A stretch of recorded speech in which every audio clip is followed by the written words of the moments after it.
kita semua. Wassalamualaikum warahmatullahi wabarakatuh. Bye. Wow, luar biasa coach ini materinya. Benar-benar daging. Saya oke. Coba berikan emotikonnya dulu teman-teman. Coba berikan dulu emotikonnya untuk Coach Prana, untuk Coach Emsen. Ini kok nggak mau Terima mas? kasih. Stop itu. Oh, atas ada stop karena stop share. Stop share. Oke, Ya. mantap. Oke, teman-teman. Tadi udah ada yang nggak yang berikan emot?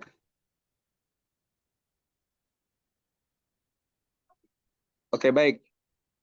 Karena saya rasa banyak teman-teman yang sudah dari tadi greget nih.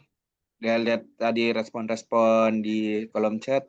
Banyak yang merasa sangat senang dengan materi ini. Saya sangat yakin bahwa ada banyak dari teman-teman yang ingin bertanya. Nah, yuk untuk teman-teman yang ingin bertanya, silahkan boleh bertanya secara langsung dengan open mic dan boleh juga bertanya lewat kolom chat.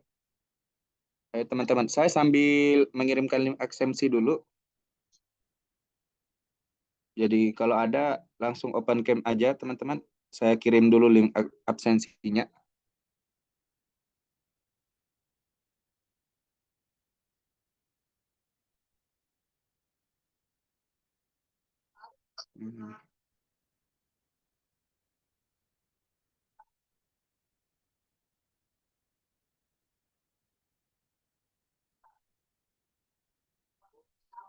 Nah, buat teman-teman yang mau mengisi absen, sudah bisa ya.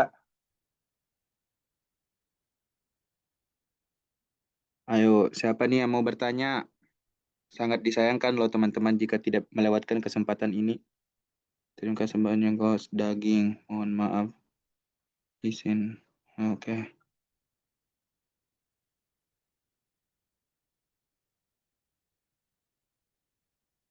Adakah teman-teman yang mau bertanya? Ah,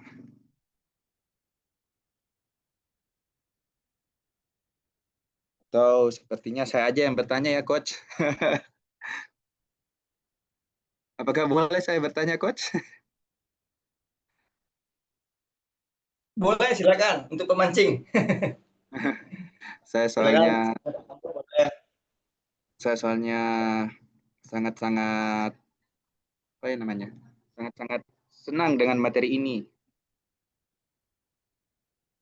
Mengenai ini tadi kita belajar tentang masalah kesehatan mental itu sendiri. Kita sudah belajar tentang bahayanya dari self improvement. Nah, itu sangat-sangat relate sekali, coach. Cuman gimana ya? Bagaimana sih cara kita, coach, sebagai orang awam gitu, untuk membuat orang masuk dalam proses kesadaran itu sendiri? Nah, bagaimana caranya kita untuk membuat orang itu bisa sadar gitu? Maksudnya itu kan juga di luar kontrol kita ya. Dan kita kan mau tuh untuk berdampak. Dimengerti coach. Pertanyaannya kurang keren. Ya seperti itu coach. Boleh dijawab oleh Ya, coach. silakan Coach Nando. Jawab Coach Nando. Untuk coach Nando. lain. Silakan Coach Nando tuh jawab dulu. Oke, Nanti saya tambah-tambah. baik. Terima kasih ya pertanyaannya.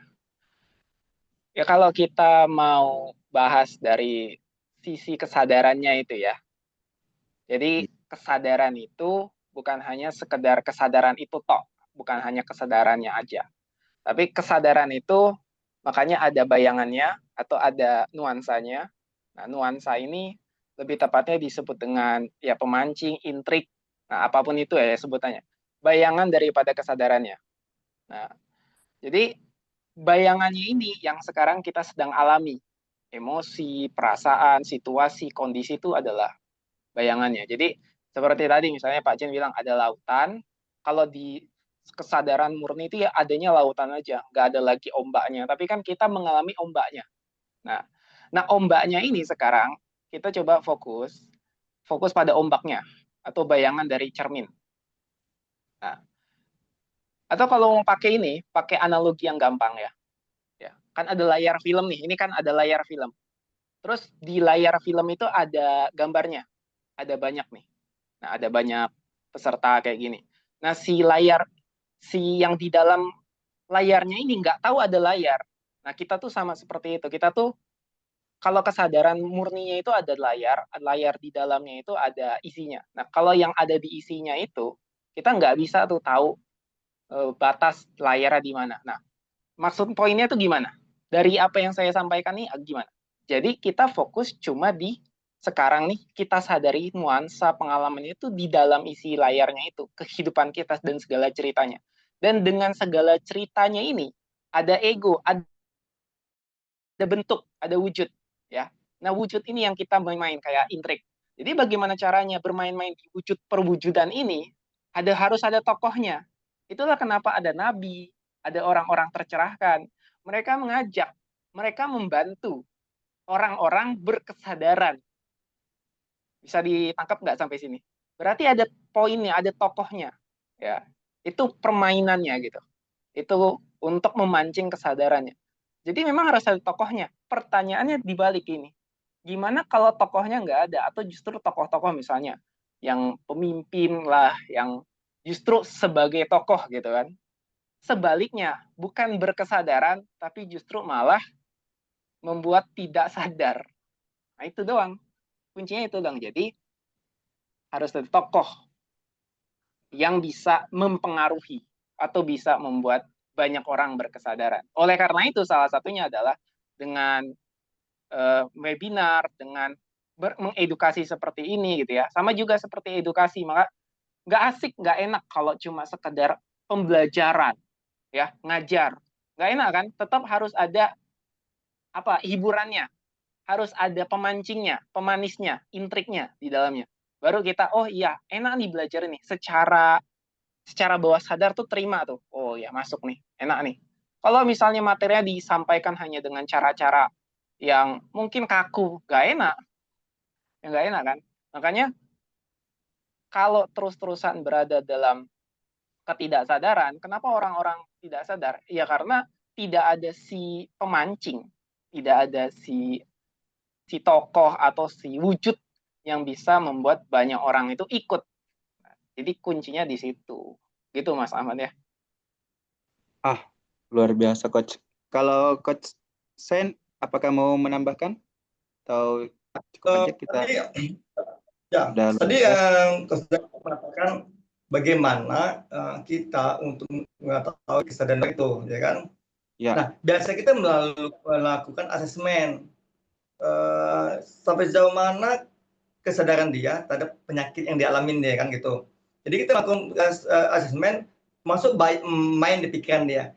Jadi kata Nando, di pikiran Memnake itu apa sih? Bayangan-bayangan apa sih? Nah itu dia tulis. Kemudian apa yang takutnya seperti apa? Nah kita harus tahu tuh. Takut kan banyak jenisnya. Di balik itu apa sih? Laut luas.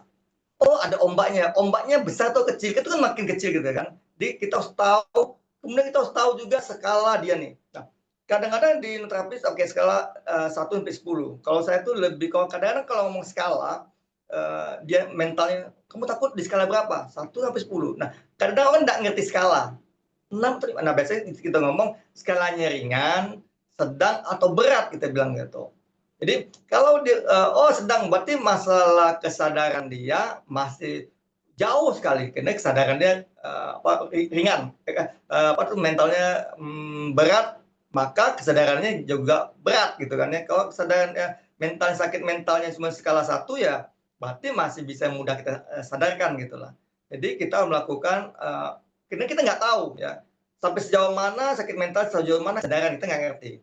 Kita memahami begitu apabila kita melakukan asesmen pada orang tersebut. Ya, kita tahu sejauh mana kesadarannya. Nah, untuk Indoprana ada namanya tes diagnostik kesadaran namanya. Jadi klien itu menjawab pertanyaan-pertanyaan dari mind 5 pertanyaan, feel 5 pertanyaan, kemudian energi 5 pertanyaan. Dia jawab itu, maka kita tahu skala kesadaran sampai mana. Nah, skala itu menentukan sakit mental sejauh mana. Kita bisa tahu di situ. Gitu. Tadi dengan cara kita bertanya orang ini tentang apa yang dialaminya secara detail, bukan sakit mental. Saya takutnya seperti apa, sejauh mana. Nah, sehingga kita tahu berapa skala kesadarannya dari 0 sampai 1000. Kalau di bawah 200 itu udah parah masih sakit mentalnya. Itu sementara itu jawabannya. Saya menambah apa yang disampaikan oleh Nando. Luar biasa, Coach. Ya, memang perlu ya untuk kita cek-cek dulu skalanya. Jangan sampai kita sok tahu juga. Oke, ada nih pertanyaan. Udah banyak nih pertanyaan, Coach. Saya ingin bacakan. Bertanya Coach Sen, saya sering merasakan jika akan terjadi sesuatu sehingga saya nggak berani berpikir dan merasakan perasaan dan beristighfar, Coach. Pertanyaannya, bagaimana saya menyikapi ini? Terima kasih. Nah, itu, Coach.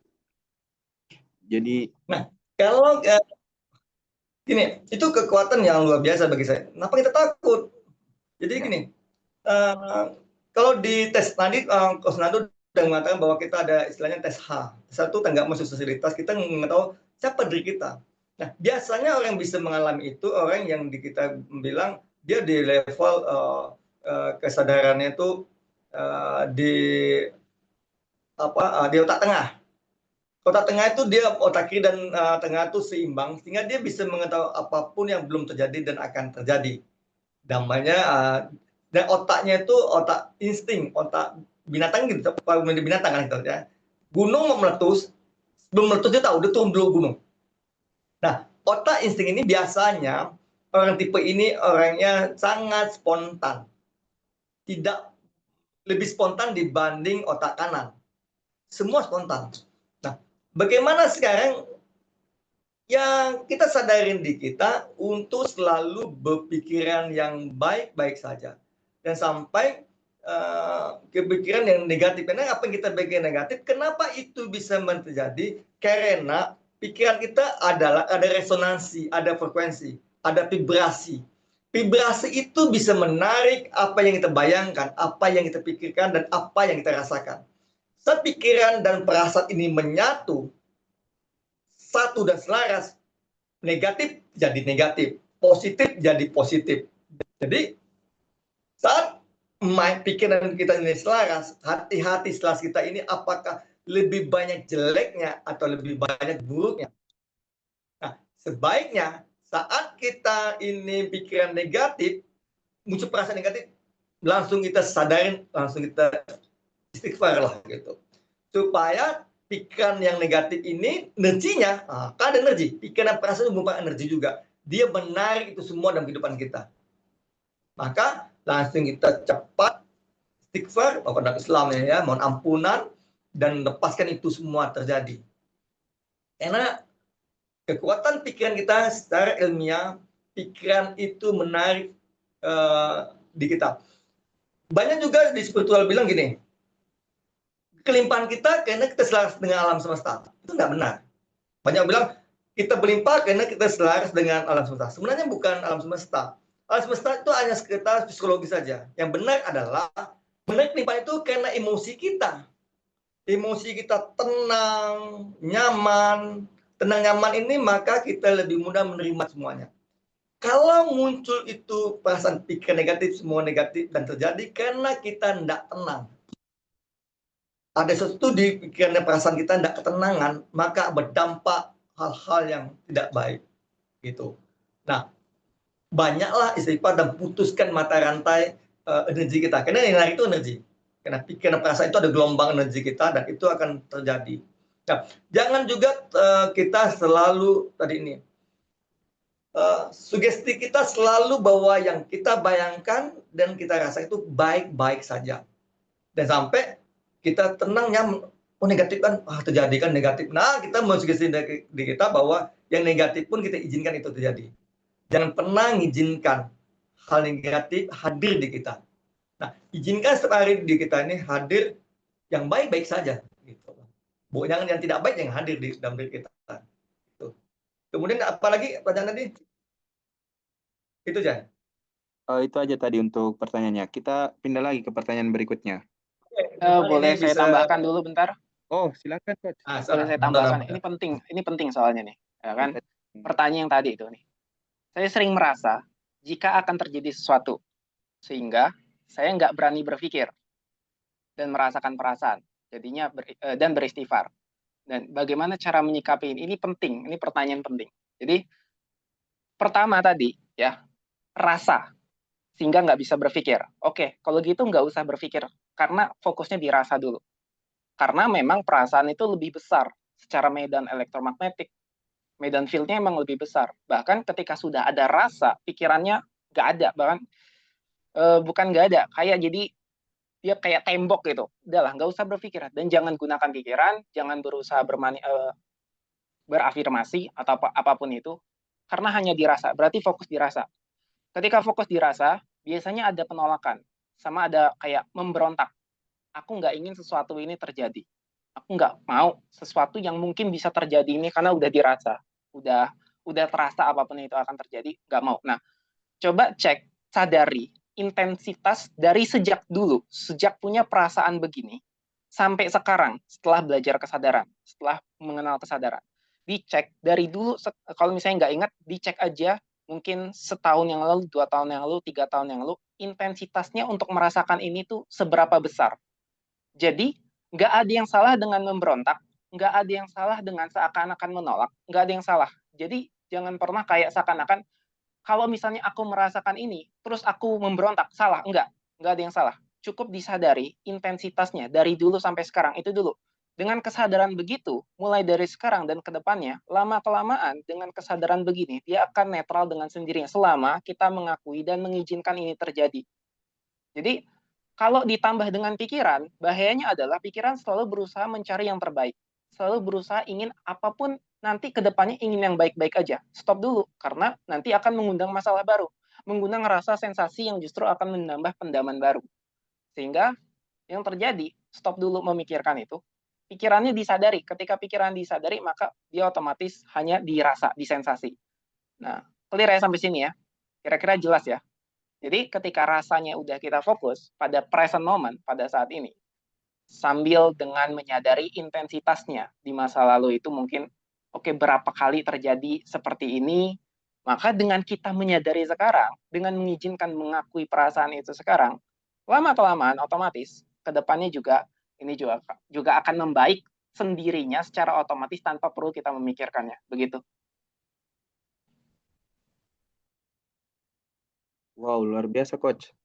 Ini sejalan dengan apa yang disampaikan oleh Coach Emsen juga tadi. Kita harus mengetahui tuh kesadarannya. Sadar sebentar aja itu udah lebih dari cukup ya Coach. Penting kita mulai dulu. Kita tenang dulu. Saya kadang juga seperti itu, Coach. Jujur saja, kadang kalau melakukan sesuatu, pusing. Tapi kalau udah mulai sadar, jalan aja dah daripada pusing. Kita lanjut lagi ke pertanyaan berikutnya, Coach. Izin bertanya, jika ada keluarga yang telah berumur, kadarolah beliau sudah bercerai, dan anaknya meninggal dunia, saat ini beliau belum bisa mandiri. Mungkin karena lelah tubuh, karena stres. Jadi sampai saat ini kehidupan beliau masih ditanggung keluarganya, seperti uang makan dan kebutuhan lainnya. Pertanyaannya adalah, bagaimana cara hipnoterapi yang paling sederhana agar si penderita bisa kembali sadar, bagus nih, dan lebih bertanggung jawab terhadap dirinya tanpa membebani keluarga. Itu pertanyaan Coach, boleh dijawab. Silakan. Siapa dulu nih yang mau? Oke, terima kasih pertanyaannya luar biasa deh, Mbak Kakak Sudi Maulida ya. Terima kasih pertanyaannya luar biasa. Saya akan menjawab, mudah ini bisa diterima ya. Ini pengalaman seorang yang luar biasa ya. Pengalaman hidupnya yang pertama bercerai, tidak ada keluarga yang utuh, kemudian anaknya meninggal dunia, kemudian ada mental parah, dia mengalami juga stroke, sakit. Nah, saya nggak tahu berapa lama dia sakit ini. Maka bagaimana cara hipnoterapi sederhana untuk dia kembali sadar dan bertanggung jawab, karena selama ini dia tidak sadar sehingga membebani keluarga lain. Tadi penyakit mental selalu dalam pikiran yang tidak sadar. Dan orang yang tidak sadar ini tidak juga menyadari. Dia tidak sadar ini. Banyak dia yang sudah sadar. Orang mental itu dia yang kadang sadar, padahal dia tidak menyadari penyakit yang dialami dia sendiri. Jadi pertama adalah kita memberikan motivasi dulu lah. Ya. Hidup ini kita syukurin dulu. Telah terjadi anaknya hilang, kemudian dia pun mengalami stroke. Dan Minoprana itu ada 5 pelindungan jiwa. Itu atap. Di mana ada bangunan karena ada atap. Pelindungan jiwa ini ada 5 hal. Pertama adalah dia ikhlas menerima apapun yang sudah terjadi. Dia ngalamin fisiknya sakit, dia bercerai, dia tidak usah menyalahkan diri dia sehingga cerai, dia menyalahkan istrinya sehingga dia cerai, dia juga tidak menyalahkan anak yang telah meninggal dunia. Dia yang melepaskan itu semua dulu. Ikhlaskan semuanya. Kemudian dia juga pasrah. Pasrah bukan berarti lepas semua. Pasrah di sini adalah seperti surrender kan ya. Dia pasrah menerima takdir dia seperti itu, maka dia juga mampu melepaskan itu semuanya. Dia pasrah nol semuanya, bahwa Allah Tuhan telah menetapkan seperti itu. Dia pasrah nol, kemudian setelah dia pasrah semua itu, dia menerima semua dengan dalam kebaikan dia, maka dia harus berubah untuk itu. Karena dalam manusia itu harus jadi pemenang dalam hidup dia, bukan sebagai pecundang. Kalau dia tergantung dengan orang lain hidupnya, maka dia jadi pecundang.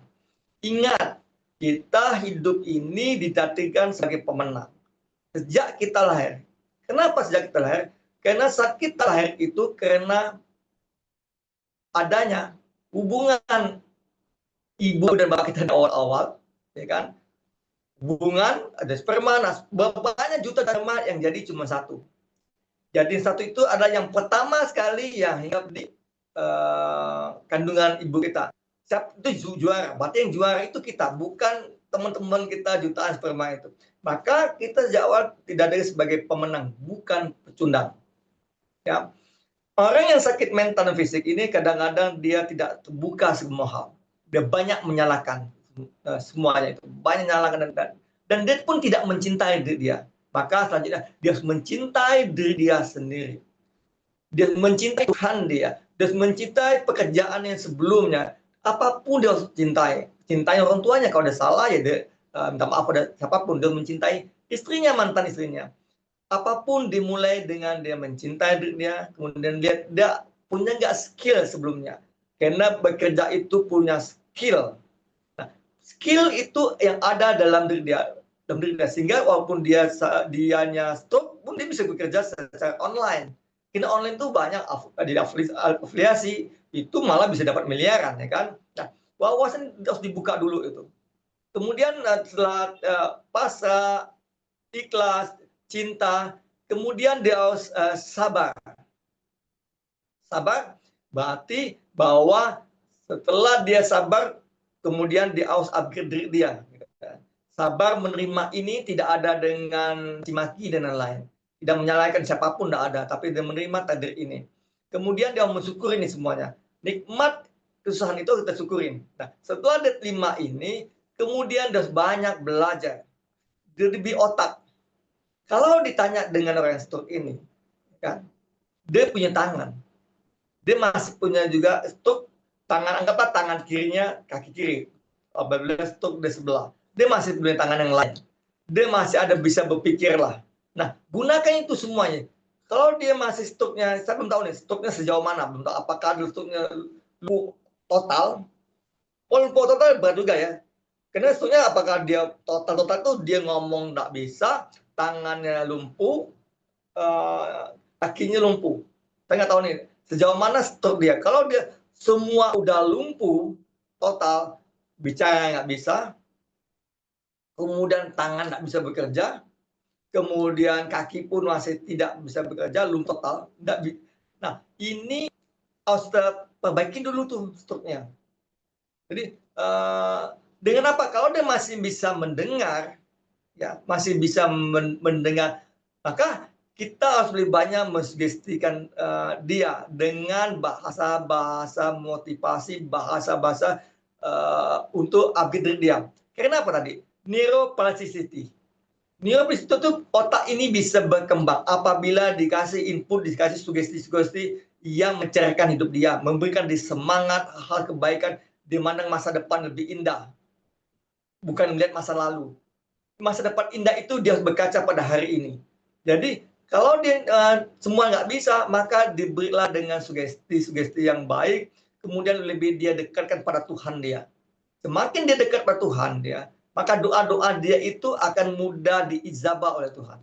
Tapi kalau dia masih bisa berpikir, struktur ringan, maka dia bisa mengolah pikiran dia, cari ide-ide, banyak bisa cari ide-ide. Dia bisa menggunakan tangan dia bisa omong bicara, dia masih bisa, ya lakukan yang dia semampu dia. Bisa belajar affiliate, jualan yang bukan produk kita, kan bisa belajar dia, sehingga dia tidak membanding orang lain. Hidup itu harus bermakna, bilang sama dia. Hidup itu kita punya makna dalam hidup. Jangan sampai kita mati tidak meninggalkan jejak kita. Nama kita luar biasa, jangan sampai kita mati tidak ingat nama kita. Kalau saya mati, saya ingin nama kita dikenang oleh siapapun juga. Karena nama itu meninggalkan jejak. Tapi kalau nama kita tidak pernah meninggalkan jejak kita mudah dilupakan orang. Kita pun tidak pernah diingat selalu dengan orang lain. Tapi kalau kita meninggal jejak, maka jejak kita itu akan terus mengalir pahalanya buat kita. Jadi selama kita mampu bisa bantu orang lain, dia pasti bisa bantu orang lain dengan karya dia, dengan kekuatan pikiran dia, perasaan dan energi dia. Jadi diawali dulu penyembuhan fisik dia, penyembuhan mental fisik ke dokter lah. Kalau Indoprana bisa, tapi proses Indoprana bisa menyembuhkan stroke kan ya, karena ada perbaikan energinya, kemudian kita lakukan sugesti di pikirannya, kemudian kita perbaiki energinya. Jadi pertama perbaiki mental dia, perbaiki fisik dia. Dua ini paling penting, mental dan fisik ini harus juga selaras. Dan kasihkan masa depan hidup ini tidak boleh tergantung orang lain. Kita mampu bisa berkarya apapun, sekecil apapun kita mampu kok. Karena tangan kita mahal harganya. Otak kita ini diganti 1 miliar kita nggak mungkin mau ganti. Ada yang beli otak kita 9, nggak mau. Tangan kita aja ini, kalau ada orang mau potong tangan kita ganti 500 juta, tidak mungkin kita mau. Tanya ke orang sakit itu, apa mau tanganmu dibayar? Nah, kalau tidak mau mahal nilainya, gunakan nilai ini senilai yang kita inginkan. Kalau kita anggap tangan kita ini 50 miliar, ya gimana tangan kita ini bernilai itu? Kalau kita anggap otak kita bernilai miliaran, nah gunaan otak itu bernilai secara nyata, bukan kata-kata kita, bukan hanya sekedar imajinasi kita. Gunakan kekuatan yang ada dalam diri kita. Semua orang itu punya potensi hebat. Ingat, semua punya potensi hebat. Dia mungkin pandai nulis, tulislah. Dia pandai nyanyi, nyanyilah ya. Yang apa yang punya potensi yang ada dalam diri dia. Karena tidak mungkin orang bisa kerjakan dia, maka dia mampu melihat potensi. Nah, untuk melihat potensi dia harus dalam keadaan hening. Tidak banyak pikiran lain dan hening. Dia bertanya pada diri dia, di mana sejauh mana dia punya kekuatan yang luar biasa. Mungkin kita nggak tahu, tapi dia bisa sadar kekuatan yang ada dalam diri dia pasti ada, tidak mungkin tidak ada. Selama pikirannya tenang, jernih, perasaannya pun damai, bahagia sekali. Saat damai dan bahagia, maka dia tidak akan mau menjadi parasit. Wah, Nando bilang ada ngomong parasit. Tidak mau jadi parasit hidup orang lain. Karena dia orang yang kaya raya. Pikirannya, otaknya dia yang hebat. Jadi bangkitkan mental dia. Perbaiki secara kesembuhan sakit stroke-nya. Stroke itu, saya dulu ngalamin stroke. Ingat, pada tahun 2024 atau 2003 ya, saya kena stroke. Tangan saya kiri ini, kaki kiri saya nggak bisa melangkah. Kejadiannya adalah saya ada darah tinggi. Pada malam pertandingan sepak bola, saya nonton, minum kopi. Malamnya saya sholatkan di surau kan, minum kopi. Malam pun minum kopi. Besoknya saya nggak tidur. Besoknya tangan saya itu nggak tahu, karena stroke itu nggak ada gejala. Tangan saya nggak bisa bergerak, kaki saya nggak bisa digerakkan, melayang. Oh, pada sebelumnya saya pernah nyebut orang sakit stroke. Oh gini tuh gejalanya stroke, mikir saya. Mau tahu saya, ternyata stroke itu tuh tangan kita tuh ya, lepas gitu aja, nggak bisa kita perintahkan, terus jalan gitu, melambai ya, tangan kaki itu melambai. Oh ya gitu kan. Karena itu minggu saya Seninnya bawa ke dokter, kamu kena stroke dong. Kenapa minggunya kamu tidak ke UGD, dia bilang. Terus kamu ke UGD. Oh iya ya, saya nggak tahu juga ini kan. Bahaya karena kalau stroke itu kan pecah di pembuluh otak gitu kan. Takutnya kita tuh pecah seluruhnya total kan. Oh, kemudian dokter bilang kasih obat. Dokter, saya bilang kan, obat ini nyembuhkan enggak? Bukan, bilang kan. Obat ini bukan nyembuhkan, tapi obat ini mencegah kamu kena stroke kedua kali. Oh ya, sudah kan. Jadi nyembuhkan diri kita. Jadi sahabat jiwa semua ini, orang stroke itu yang bisa menyembuhkan total itu diri dia sendiri. Selain obat itu hanya sebagai suplai supaya tidak tekanan darah tinggi, semua mengandung itu. Tapi kemampuan kita, saya kurang lebih 2 minggu ya, saya berlatih diri kita menggerakkan tubuh saya. Saya gerakin kaki saya, selalu saya kaki saya harus gerak, tangan saya harus gerak. Otak ini saya perintahkan. Karena neuroplasticity, otak bisa berubah karena sugesti, self talk kita. Ingat, dia pun melakukan juga self talk dalam diri dia. Saya bisa, saya mampu, saya kuat, saya bisa kok.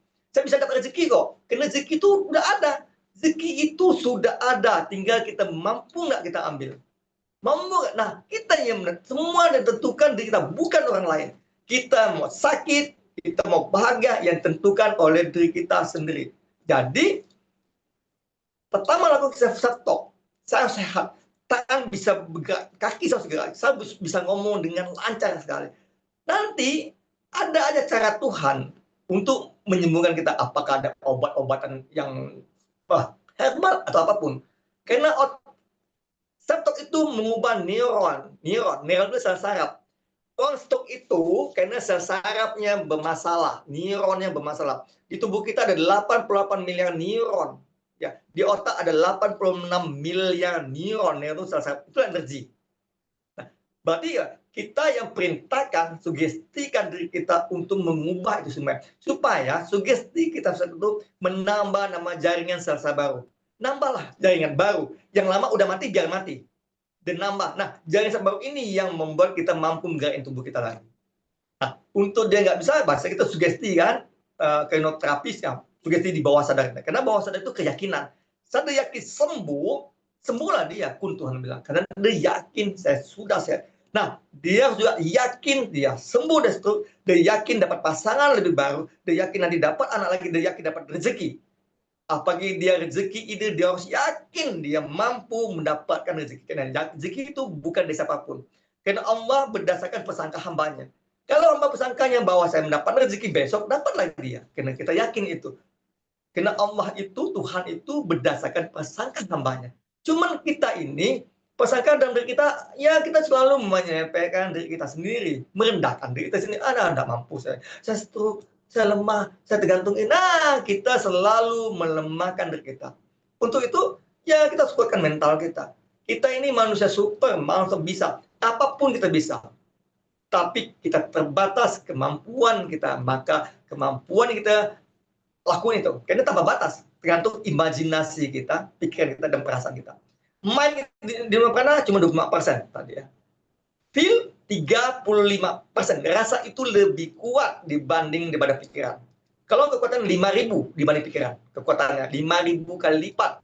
Nah, energi itu 40%. Gerak, menggerakin, itu energi, semangat kita. Dia semangat, karena itu 40%. Kalau dia tidak ada semangat, ya susah. Kembalikan semangat dia. Bapak ini luar biasa, dulu pekerjaannya hebat. Nah, selalu kasih semangat. Dia yakin dengan diri dia sendiri. Dimulai dia yakin dia sehat, dia yakin dapat rezeki tanpa beban orang lain. Malu, bilang dia. Kalau kita selalu minta pada orang lain, jadilah pribadi malu, kita tergantung orang lain. Malu dengan diri kita. Dan sampai jadi kita parasit. Nah, waktu itu kita parasit, malu hidup kita. Jadilah pribadi malu dengan diri kita sendiri. Kita harus jadi pribadi yang mampu bermakna malah bagi orang lain. Minimal kita bermakna bagi diri kita sendiri. Lebih baik, lebih jauh lagi kita bermakna bagi orang lain. Jadi itu sedikit jawaban saya, mungkin panjang kali lebar. Mudah bisa terima ya. Terima kasih. Silakan, Bos Ahmad Dahlan. Wah, Coach Prana nih kalau menjelaskan memang sangat-sangat detail ya teman-teman. Udah nggak bisa berkata-kata lagi nih. Apakah Coach Fernando mau menambahkan juga? Lanjut aja biar Kalau kita waktunya lanjut ya. ini. Ya, benar. Ini pertanyaan terakhir ya Coach ya. Pertanyaannya itu bagaimana menggunakan cakra semaksimal mungkin dalam upaya meningkatkan kesehatan mental, cakra jantung dan lain-lain. Dalam kesehatan sejati, hadir penuh tanpa menghakimi, tanpa melawan dan mengamati, tapi kadang kalau kita tidak stabil, kita selalu mau memberontak. Gimana caranya bisa meminimalisir cara memberontak tersebut? Terima kasih. Nah, ini pertanyaannya dari Kak Rasdiana. Wis, keren. Ayo, Coach, silahkan untuk dijawab. Siapa dulu Oke, nih? coba saya dulu ya. Ya, Nanti jawab ya. iya, Saya jawab dulu ya. Saya Fernando. siap Coach, Jadi, silahkan. tadi apa pertanyaan bentar? Kayaknya ini bagus. Nah, Bagus itu, Coach. poinnya gini aja. Diambilnya kalau nggak stabil, kan kesadaran udah tanpa melawan, mengamati ya, tanpa menghakimi, oke. Tapi nggak stabil, terus ada rasa ingin berontak. Gimana cara memberontak? Ingin memberontak, ada rasa memberontak. Oke. Nah, sebenarnya ini ada 3 pertanyaan balik untuk dikembalikan ke pertanyaan berontak ini. Pertama, siapa yang ingin berontak? Siapa? Bagian diri mana? Tadi kan udah jelasin ada diri fiksi kan. Nah, apakah si diri kesadaran atau diri fiksi? Ya kan? Yang kedua, kenapa kalau memberontak? Ya, kenapa kalau memberontak? Nah, kalau kedua pertanyaan ini sudah terjawab, maka akan ada pertanyaan ketiga, apa masalahnya? Dan apa masalahnya ini ketika sudah disadari, oh ternyata bukan jadi pertanyaan, tapi pernyataan. Apa masalahnya? Emang siapa? Emang kenapa kalau memberontak? Nah, cuman ini nggak akan bisa terjawab pertanyaan ketiga kalau 2 pertanyaan ini nggak terjawab. Nah, jadi jawabannya simpel. Kenapa dia memberontak? Karena nggak nyaman rasanya dan menganggap bahwa memberontak itu salah. Maka sadari dulu, ya tinggal dialami secara total rasa nggak nyamannya ketika ingin memberontak itu. Jadi otomatis pikiran dan perasaan juga akan sinkron bahwa kalau memberontak pun dia akan ketemu dengan si diri yang tadi merasa ingin memberontak, yaitu diri fiksi yang ternyata memendam si rasa, si pikiran, ada tayangan-tayangan nggak nyaman itu. Nah, jadi otomatis ketika ini sudah disadari secara total, netral. Mau dia menyadari, oh aku tuh kesadaran, oh aku tuh ego yang sekarang sedang bermain-main peran sebagai kesadaran, oh aku tuh memang sedang saat ini ingin berontak yang nggak ada masalah, dan berontaknya spontan dan tidak jadi masalah. Nanti lama-kelamaan juga ketika sudah tersadaran, sesi intensitas berontaknya itu udah nggak lagi jadi masalah, dan bahkan nggak ada lagi sesi pemberontakan. Jadi makanya muncullah pernyataan ketiga, ya apa masalahnya? Selesai. Udah gitu doang. Biasa. Apakah Coach Emsen mau menambahkan? Saya rasa sudah sangat lengkap sih. Tapi siapa tahu Coach mau menambahkan atau cukup Coach? Oke, tadi nyambung itu ya tentang cakra ya. Ya. Ada 2 pertanyaan itu tentang cakra. Cakra ini bukan mistis ya. Banyak menyangka cakra ini mungkin mistis gitu kan. Bukan mistis. Cakra ini di Inopana ada 11 cakra ya. Cakra itu pusatnya aura. Cakra adalah pusatnya aura. Ya. Masing-masing cakra ini punya fungsi masing-masing. Nah, kalau begitu, kalau jantung adalah rasa.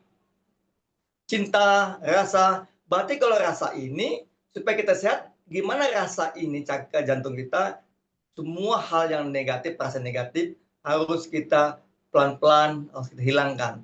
Yang ada perasaan-perasaan yang baik. Nah, perasaan yang semua baik-baik itu, maka cakra kita jadi lebih baik. Nah, kalau di kita di Nopanto 2 kan ya, cara pemulihannya cakra itu dengan membuang energi, kita ngomong energi dulu. Di cakra itu dengan membuang energi negatif di cakra jantungnya, kita ambil, kemudian kita kasih energi pemulihan. Karena tadi nih, kenapa ada energi? Karena neuron itu energi, sel saraf itu energi. Nah, setelah itu supaya ini kita baik, bahwa kita sugesti.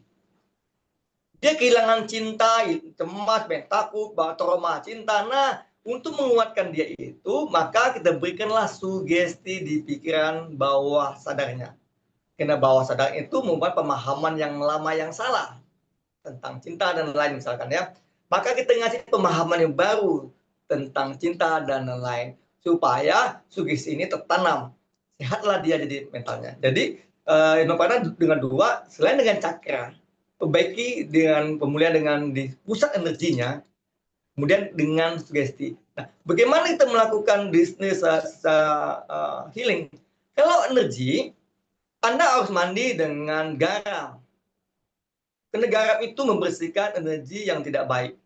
Kenapa kok garam? Secara neurosains, Anda bisa nonton di TikTok saya, PT saya. Kenapa garam bisa menyembuhkan energi kita? Netralisir dari energi negatif. Ya, mandi dengan garam. Di lab PT saya, di TikTok saya itu ada saja.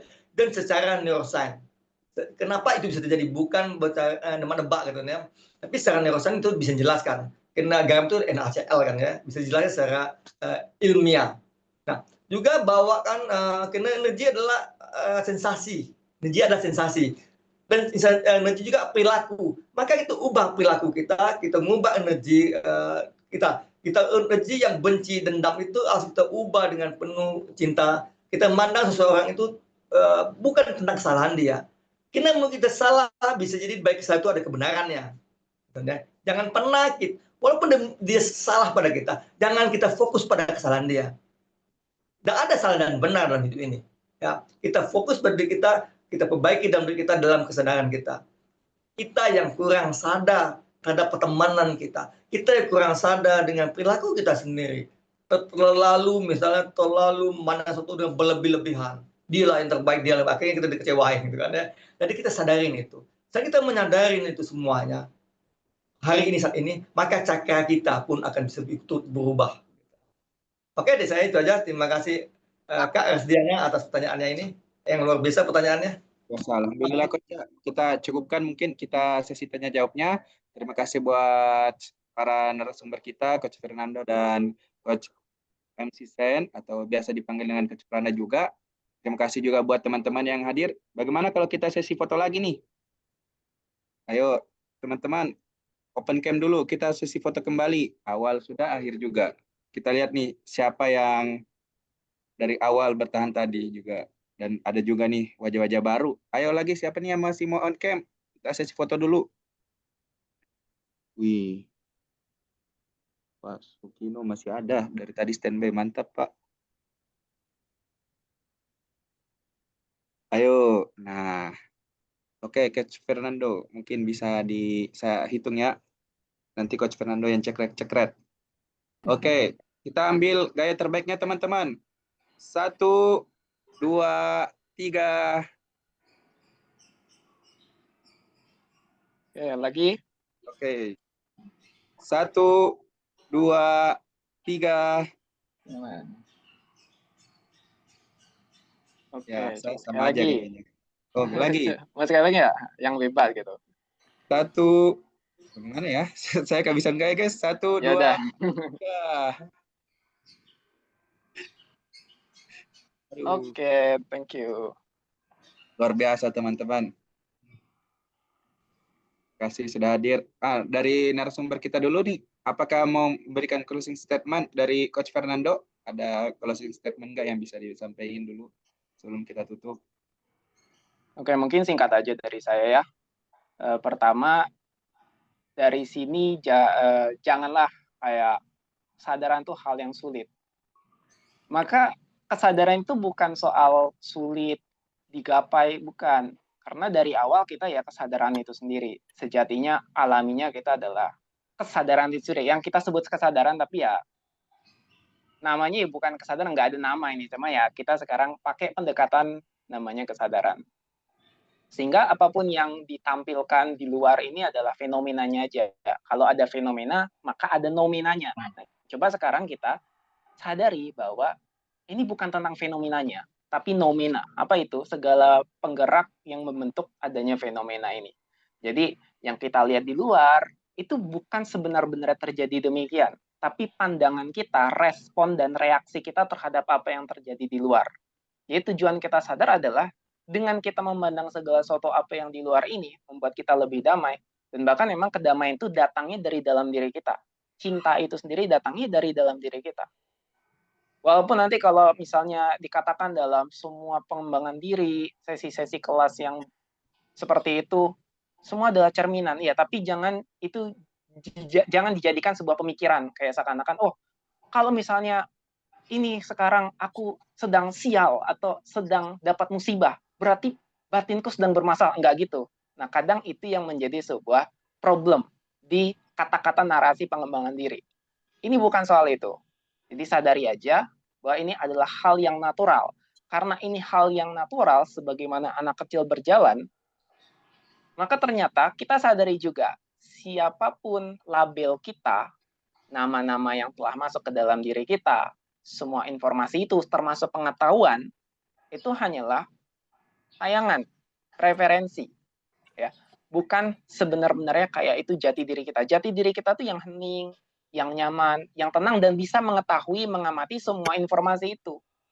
Maka dengan kita sadar semua informasi itu, kita bukan semua itu, kita jadi tahu, oh ternyata aku alami, yang sadar, yang mengamati. Jadi nggak beban lagi terhadap semua yang apa nih yang terjadi di depan kita. Karena sebaliknya, kenapa orang-orang tuh banyak stres, banyak depresi, banyak ribut, banyak konflik, karena mereka menganggap inilah kenyataan, inilah semua informasi itu. Menganggap diri mereka adalah itu, pikiran, si perasaan, si label-label itu. Maka jadi beban, jadi stres, psikosomatis, ya kan, butuh terapi dan lain sebagainya. Jadi terapi itu juga doing, ya, aktivitas. Kalau tidak didasari dari being, kesadaran, maka ya terapi hanyalah sebatas pengulangan aja. Mau ganti-ganti terapis, mau siapapun itu. Bahkan dia nggak selesai-selesai. Jadi kesimpulannya, sadar, sedang sadar, sadar sebagai kesadaran. Oke, itu aja dari saya. Terima kasih. Oke, baik. Berikutnya oleh Coach Prana lagi nih. Closing statement-nya boleh. Oke, terima kasih Mas Saudara ya. Pulihkan kesehatan mental Anda dengan kesadaran dan cara kerja Anda, otak Anda. Cara otak Anda dalam berpikir dan cara otak Anda dalam merasakan. Nah, otak itu akan sampai ke jantung, Anda bisa merasakan itu. Dengan memahami, mengenal cara nafas Anda. Kita hidup ini karena nafas. Dan sampai Anda tutup nafas, Anda mati, bahwa Anda tahu nafas itu penting. Di saat Anda masih bernafas, Anda masih layak untuk sehat dan kaya raya. Karena kita masih bernafas. Saat Anda masih bernafas, Anda masih bisa tobat dari segala hal yang buruk. Karena kita masih bernafas. Sadarin nafas kita, supaya kita kembali sehat seutuhnya. Oke, terima kasih. Oke, luar biasa ya teman-teman. Alhamdulillah sesi webinar kita pada hari ini berjalan dengan sangat luar biasa. Kita webinar telah berlangsung selama 3 jam, 4 jam ya ini. Lumayan lama ini. Dan teman-teman terus membersamai kita. Dan dari tadi saya melihat dari awal sampai akhir ada Pak Sukino yang selalu standby. Luar biasa. Ada juga Kak Suri, ada juga teman-teman yang lain. Terima kasih teman-teman. Sampai jumpa kita di webinar berikutnya. Jangan lupa untuk mengisi link absensi. Sekian dari saya. Wabillahi taufiq wal hidayah. Assalamualaikum warahmatullahi wabarakatuh. Waalaikumsalam warahmatullahi wabarakatuh. Terima kasih Hai. Terima kasih Coach. Kasih Mas ya. teman-teman. Masih. Jangan lupa isi link absensi ya. Ya.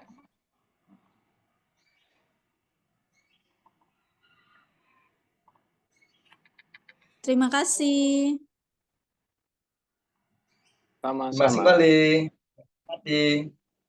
Keren banget materinya Coach Prana dan Coach Fernando ini.